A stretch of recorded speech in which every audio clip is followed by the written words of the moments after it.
Excel Techno School, Guruvayanakere, Venur. Admission open now. ಕಾಗೆಯವರು ಪ್ರತ್ಯೇಕ ಉತ್ತರ ಕರ್ನಾಟಕ ಅಂತೇಳಿ ಈಗ ಪತ್ರ ಬರೆದಿದ್ದಾರೆ ಪ್ರಧಾನಿ ಅವರಿಗೆ. ಪ್ರತ್ಯೇಕ ರಾಜ್ಯ ಹಿಂದೆ ಕತ್ತಿ ಬರೀತಾ ಇದ್ರು, ಈಗ ನಿಮ್ಮ ಪಕ್ಷದಲ್ಲೇ ಮಾಡಿದ್ದಾರೆ. ಈಗ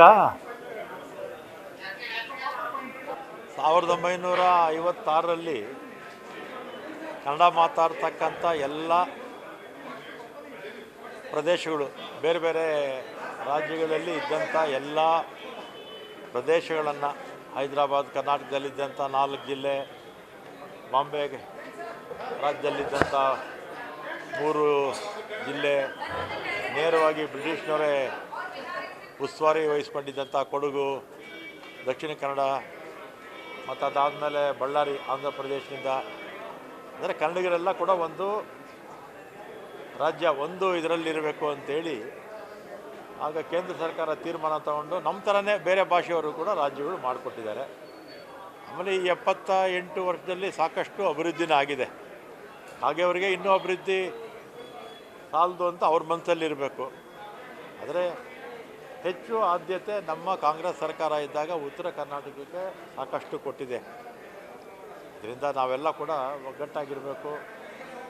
ಕನ್ನಡ ಮಾತಾಡ್ತಕ್ಕಂಥ ಎಲ್ಲ ಭಾಷಿಕರು ಒಂದು ರಾಜ್ಯ ಮಾಡಿಕೊಟ್ಟಿದ್ದನ್ನು 2 ಮಾಡಿ ಅಂತ ಕೇಳೋದು ಸರಿ ಇಲ್ಲ. ಆದರೆ ಆದ್ಯತೆ ಕೊಡಿ ಅನ್ನೋದನ್ನು ಅವರು ಕೇಳ್ತಾ ಇದ್ದಾರೆ. ಅದಕ್ಕೆ ನಾನು ಕೂಡ ಹೆಚ್ಚು ಆದ್ಯತೆ ನಮ್ಮ ಸರ್ಕಾರ ಇದ್ದಾಗೆಲ್ಲ ಕೂಡ ಕೊಟ್ಟಿದ್ದೀವಿ.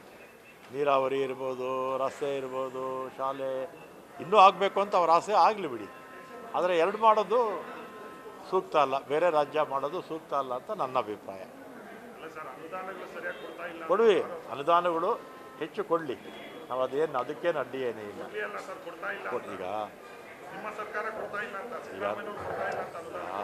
ಹಿಂದೆ 5 ವರ್ಷದಲ್ಲಿ ಸಿದ್ದರಾಮಯ್ಯನವರಿದ್ದಾಗ ನೀರಾವರಿಗೆ ಅದೇ HK ಪಾಟೀಲರು, ನಮ್ಮ SM ಕೃಷ್ಣವ್ರ ಕಾಲದಲ್ಲಿ ನೀರಾವರಿ ಮಂತ್ರಿಗಳಾಗಿರಲಿಲ್ವಾ, ಆಮೇಲೆ ನಮ್ಮ MB ಪಾಟೀಲರ ಕಾಲದಲ್ಲಿ ಈ ಥರ ಸಾಕಷ್ಟು ಆಗಿದೆ. ಬೇರೆ ಸರ್ಕಾರಗಳಿದ್ದಾಗಲೂ ಆಗಿರುತ್ತೆ, ನಾನೇನು ಇಲ್ಲ ಅಂತ ಹೇಳೋಕ್ಕಾಗಲ್ಲ. ಆದರೆ 2 ರಾಜ್ಯ ಮಾಡಿ, ಸಪ್ರೇಟ್ ರಾಜ್ಯ ಮಾಡಿ ಅನ್ನೋದು ಸೂಕ್ತ ಅಲ್ಲ. ಹೆಚ್ಚು ಅನುದಾನ ಕೇಳೋದರಲ್ಲಿ ಯಾವ ಅಡ್ಡಿನೂ ಇಲ್ಲ. ಅವ್ರು ಕೇಳೋದ್ರೆ ಸರ್ಕಾರಗಳು ಕೂಡ ಸ್ಪಂದಿಸಬೇಕು ಅಂತ ಹೇಳ್ತೀನಿ. ಸರ್, ನಾಳೆ ಫಲಿತಾಂಶ ಬೀಳ್ತಾ ಇದೆ. ಈಗಾಗಲೇ NDA ಮೈತ್ರಿಕೂಟಕ್ಕೆ ಅಲ್ಲಿ ಗೆಲ್ಲುವ ಅಂತೇಳಿ ಈಗ ನಾನು ಮಾಧ್ಯಮದಲ್ಲಿ, ಸೋಷಿಯಲ್ ಮೀಡಿಯಾದಲ್ಲಿ ಎಲ್ಲ ಕಡೆ ನೋಡಿದೆ. ಎಲ್ಲ ಸಮೀಕ್ಷೆಗಳಲ್ಲೂ NDA ಬರುತ್ತೆ ಅಂಥೇಳಿ ಬರ್ತಾ ಇದೆ. NDA ಬಂದರೆ ನಮ್ಮ ದೇಶದ ದುರಾದೃಷ್ಟ ಅಷ್ಟೇ. ಆಮೇಲೆ ಬಿಹಾರದ ಜನರ ದುರಾದೃಷ್ಟ NDA ಅಧಿಕಾರಕ್ಕೆ ಬಂದರೆ. ಯಾಕಂದರೆ ಸುಮಾರು 20 ವರ್ಷದಿಂದ ನಿತೀಶ್ ಕುಮಾರ್ ಆಡಳಿತ ಮಾಡ್ತಾಯಿದ್ದಾರೆ. ಬಿಹಾರದವರೇ ನಮ್ಮ ಬೆಂಗಳೂರಲ್ಲಿ ಕನಿಷ್ಠ 5-6 ಲಕ್ಷ ಜನ ಬಂದು ಇಲ್ಲಿ ಕೆಲಸ ಮಾಡ್ತಾಯಿದ್ದಾರೆ. ಅಲ್ಲಿ ಉದ್ಯೋಗ ಸಿಗ್ತಿಲ್ಲ ಅಂತ ಇಲ್ಲಿ ಪಾಪ ಬಂದು ನೆಲೆಸಿದ್ದಾರೆ. 20 ವರ್ಷದಿಂದ ಅವರೇ ಆಡಳಿತ ಮಾಡ್ತಾಯಿದ್ದಾರಲ್ಲ BJP, ನಿತೀಶ್ ಕುಮಾರು. ಯಾಕೆ ಅಭಿವೃದ್ಧಿ ಆಗಲಿಲ್ಲ? ನಮ್ಮ ದೇಶದಲ್ಲೂ ಅಷ್ಟೇ ನಿರುದ್ಯೋಗ ಪ್ರಮಾಣ ಜಾಸ್ತಿ ಆಗ್ತಾಯಿದೆ BJP ಸರ್ಕಾರ ಬಂದ ಮೇಲೆ. ಯಾಕೆ ನಿರುದ್ಯೋಗ ಸಮಸ್ಯೆ ಬಗ್ಗೆ ಕೇಂದ್ರ ಸರ್ಕಾರ ಗಮನ ಹರಿಸ್ತಿಲ್ಲ? ಉದಾಹರಣೆಗೆ ವೆಸ್ಟ್ ಬೆಂಗಾಲ್ನವರು ಕನಿಷ್ಠ 8-10 ಲಕ್ಷ ಜನ ನಮ್ಮಲ್ಲಿ ಬಂದು ಕೆಲಸ ಮಾಡ್ತಾಯಿದ್ದಾರೆ. ಬಿಹಾರದವರು 5-6 ಲಕ್ಷ, ಒರಿಸ್ಸಾದವರು, ಮತ್ತು ಇವರು ರಾಜಸ್ಥಾನವರು, ಮತ್ತು ಅದೇ ರೀತಿ ಮಿಜೋರಾಮು, ನಾಗಾಲ್ಯಾಂಡು ಆ ಭಾಗದಲ್ಲಿ ಸಣ್ಣ ಸಣ್ಣ ರಾಜ್ಯಗಳಿದೆಯಲ್ಲ, ಕನಿಷ್ಠ ಒಂದು 5-6 ಲಕ್ಷ ಜನ ಬಂದು ಬೆಂಗಳೂರಲ್ಲಿ ಕೆಲಸ ಮಾಡ್ತಾಯಿದ್ದಾರೆ ಅಲ್ವಾ. ಆ ಭಾಗದಲ್ಲಿ ಕೆಲಸಗಳು ಸಿಗದೇ ಇರೋದ್ರಿಂದ ಬೆಂಗಳೂರಲ್ಲಿ ಬಂದು ಜನ ಕೆಲಸ ಮಾಡ್ತಾಯಿದ್ದಾರೆ. ಅಂದರೆ ಅದರ ಅರ್ಥ ಏನಂದರೆ ನಿರುದ್ಯೋಗ ಪ್ರಮಾಣ ದೇಶದಲ್ಲಿ ಜಾಸ್ತಿ ಆಗ್ತಾಯಿದೆ. ಹೊಸ ಉದ್ಯೋಗಗಳು ಸೃಷ್ಟಿ ಆಗ್ತಿಲ್ಲ, ಹೊಸ ಉದ್ಯಮಿಗಳು ಕೂಡ ಪ್ರಾರಂಭ ಆಗ್ತಿಲ್ಲ.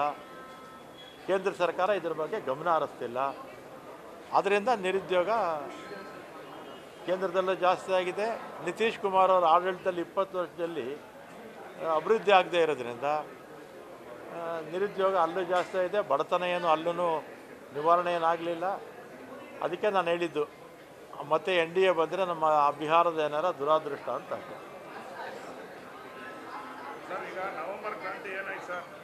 ಕ್ರಾಂತಿನೇ ಇಲ್ಲ, ಯಾವುದೂ ಇಲ್ಲಪ್ಪ.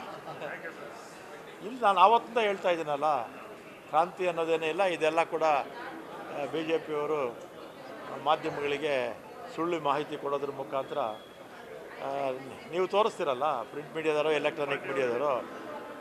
ಪ್ರಿಂಟ್ ಮೀಡಿಯಾ, ಎಲೆಕ್ಟ್ರಾನಿಕ್ ಮೀಡಿಯಾದವ್ರು ನೀವು ತೋರಿಸೋದ್ರಿಂದ ಅವ್ರು ಹೇಳ್ತಾ ಇರ್ತಾರೆ, ನೀವು ತೋರಿಸಲಿಲ್ಲ ಅಂದರೆ ಅವ್ರು ಹೇಳೋದೇ ಇಲ್ಲ. ಬಿಡಿ ಸರ್, ನಾವು ನಿಲ್ಲಿಸ್ಬಿಡ್ತೇವೆ ಸರ್. ನೀವು ತೋರಿಸೋದು ನಿಲ್ಲಿಸಿ, ಅವ್ರು ಮಾತಾಡೋದೇ ನಿಲ್ಲಿಸ್ಬಿಡ್ತಾರೆ ನಿಲ್ಲಿಸ್ಬಿಡ್ತೇವೆ ಬಿಡಿ ಸರ್. ಅಲ್ವಾ ರಾಚಪ್ಪ? ನಿಜ ಸರ್. ಸರ್, ಈಗ ಕೆ ರಾಜಣ್ಣವರು ವೈಟ್ ವಾಶ್ ಆಗುತ್ತೆ ಕಾಂಗ್ರೆಸ್ ಅಂತ ಹೇಳಿ ಬಿಟ್ಟಿದ್ದಾರೆ. ತುಮಕೂರಲ್ಲಿ ಕಾಂಗ್ರೆಸ್ ವೈಟ್ ವಾಶ್ ಆಗುತ್ತೆ ಅಂತ. ಅದು ಅವ್ರ ವೈಯಕ್ತಿಕ ಅಭಿಪ್ರಾಯನಪ್ಪ. ರಾಜಣ್ಣವರು ಆ ರೀತಿ ಹೇಳಿರ್ತಕ್ಕಂಥದ್ದು ಅವ್ರ ವೈಯಕ್ತಿಕ ಅಭಿಪ್ರಾಯ.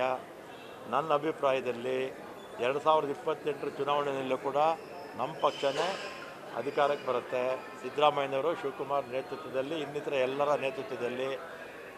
ಕಾರಣ ಇನ್ನೊಂದು ಕಾರಣ, ನಾವು ಕೆಲಸ ಮಾಡೋದು ಒಂದು ಕಾರಣ ಆದರೆ, ಇನ್ನೊಂದು ಕಾರಣ ವಿಪಕ್ಷದಲ್ಲಿ ನಾಯಕತ್ವದ ಕೊರತೆ ಇದೆ. BJPನಲ್ಲೂ ನಾಯಕತ್ವದ ಕೊರತೆ ಇದೆ. JDS BJP ಜೊತೆ ಸೇರ್ಕೊಂಡ್ಮೇಲೆ ಅಲ್ಲೂ ಕೂಡ ಅವ್ರ ಪಕ್ಷ ಬಲಹೀನ ಆಗ್ತಾ ಇದೆ. ನಾಯಕತ್ವದ ಕೊರತೆಯಿಂದ BJP ಪಕ್ಷ ಸೊರಗೋಗ್ತಾ ಇದೆ. ಈಗಿರ್ತಕ್ಕಂಥ ಸ್ಥಾನಗಳು ಕೂಡ ಮುಂದಿನ ಚುನಾವಣೆಯಲ್ಲಿ ಅವ್ರಿಗೆ ಬರೋದಿಲ್ಲ. ನಮ್ಮ ಪಕ್ಷ ಮತ್ತೆ 2028ಕ್ಕೆ 136ಕ್ಕಿಂತ ಹೆಚ್ಚು ಸ್ಥಾನಗಳಲ್ಲಿ ನಾವು ಜಯ ಗಳಿಸ್ತೀವಿ. ನಮ್ಮ ಕೆಲಸನೇ ನಮಗೆ ಶ್ರೀರಕ್ಷೆ. ಸರ್, ಅಧಿಕಾರಕ್ಕೆ ಬಂದ್ರೆ ಅವಾಗ ರಾಮಲಿಂಗಾರೆಡ್ಡಿ ಅವರು CM ಆಗ್ತಾರಂತ. ನಾನು ಯಾವತ್ತೂ ಆಗಲ್ಲ. ಯಾಕಂದ್ರೆ ಎಲ್ಲರೂ ಕ್ಲೈಮ್ ಮಾಡ್ಕೊಳ್ತಾರೆ ಸರ್, ಕಸ ಗುಡಿಸೋ ಯಂತ್ರದ ಬಗ್ಗೆ ಸರ್ 671 ತಿಳ್ಕೊಂಡು ಹೇಳ್ತೀನಿ, ಇನ್ನು ನಾನು ನೋಡಿಲ್ಲ. ನ್ಯೂಸ್ ಫಸ್ಟ್ ನಿರ್ಭೀತಿಯಿಂದ ನಿಮ್ಮ ಪರವಾಗಿ.